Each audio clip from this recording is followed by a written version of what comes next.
Oh, it's doing weird things, but I think it's working. Is it working? We'll assume it's working, but it'd be nice to see if anybody connects. So just give me a sec.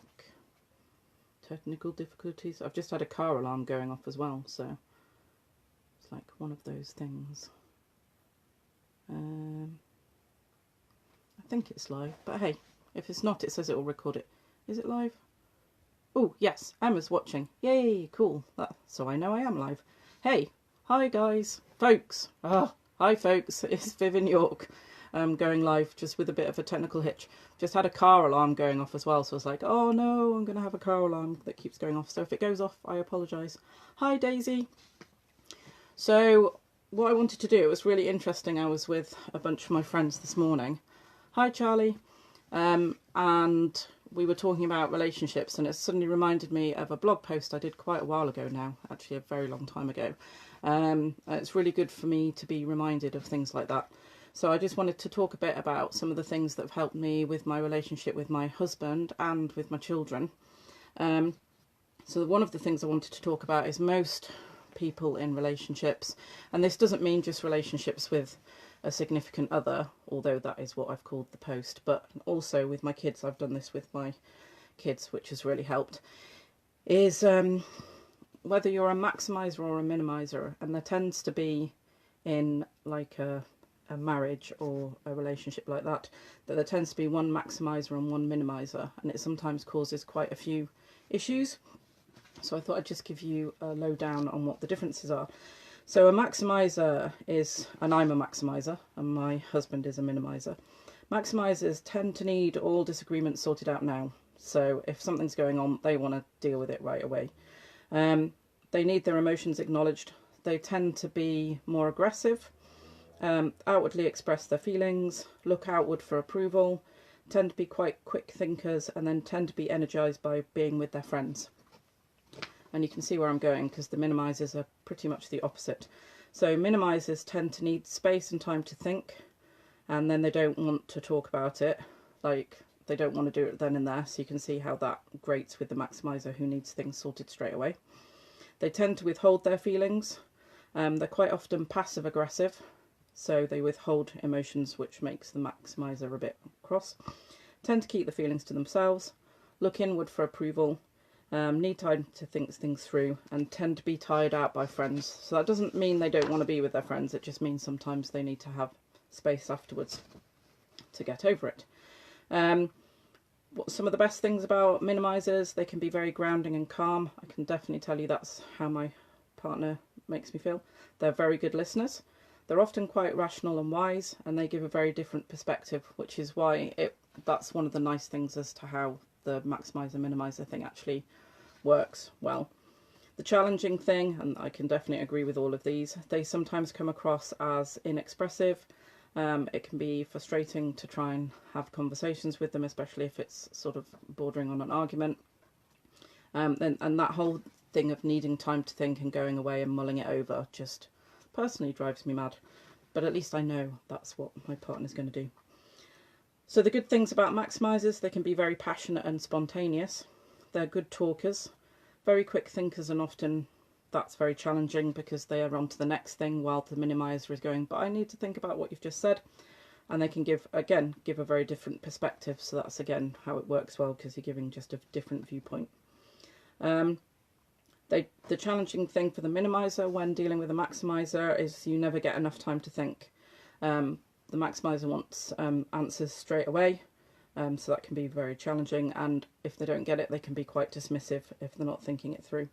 And they can quite often get angry, and they think they have all the answers, so they overtalk the minimizer, which I can tell you, if my husband was on this call, on this live, he'd definitely be like, yes, that's true. So just knowing those things, if you are with someone who you think is the opposite of you, and it is very, very common, just knowing those things up front is quite useful.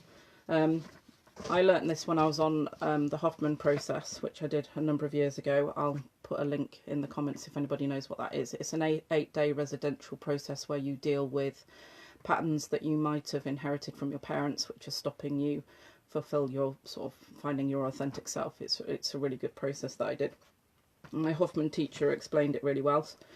He explained it as: minimizers are like a tortoise and maximizers are like a monkey banging the tortoise on the shell, shouting, "Come out, I love you," louder and louder. The more they bang, the more the tortoise clams up. So I thought that summed it up quite well, and can sometimes give you the idea of why it can be frustrating when there's that in a partnership.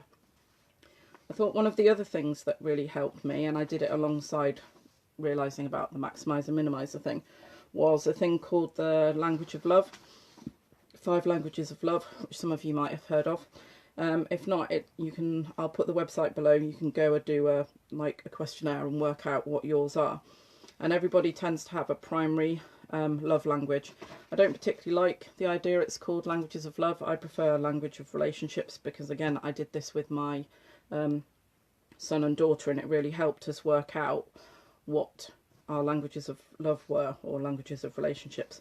Because what you tend to find in any relationship is you want to express your love for someone by giving them the things that you would want to be shown, how you would want to be shown love. So let me just read out the different things. So there's 5 languages of love. It's acts of service, so doing something to help somebody so they don't have to do it. Quality time, sort of self-explanatory. Physical touch, that doesn't mean just in the bedroom, although with a relationship obviously that is a thing, but hugs and, you know, just general touching or whatever. Words of affirmation, so making somebody feel better with your words and telling them they're great and stuff like that. Or receiving gifts, and that's not necessarily like a present, but receiving thoughtful things or things that help people. So you can do a questionnaire and you come up with your primary and secondary language that you like to have your love expressed as. And what's really useful to do is to do it and to realise that your primary language of love might not be the same as your partner's, and therefore saying my language of love is I like acts of service. I like people doing things for me, and I'm doing that for my husband, but actually that's his lowest score, and what he really wants is some quality time. Then you can see where you can miss someone. So knowing what their language of love and how they like to have love shown to them is a really useful thing to do, because you do tend to communicate with showing love by the way you would like to be shown love, not necessarily the way they would like to be shown love. So I'll put some links below. It'd be great if you could comment new if you've never watched me before, or replay if you're watching on replay, just so I can see what's going on. And if you want to know any more, just get in touch with me.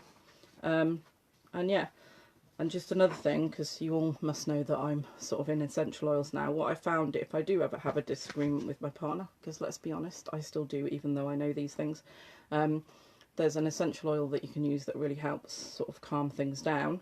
And also a really good one that I like to take, because I sometimes feel slightly more responsible as being the one who sometimes tends to get a bit more angry. There's a really nice essential oil blend for that. So if you'd like to get in touch and find out a bit more about the emotional oils which can help with these sorts of things, I'd love to be able to tell you about that, because they're really helping me and my daughter with certain things, and they definitely help when I've had a disagreement with my partner, or with my children for that matter. Okay, thanks for watching. Take care. Bye.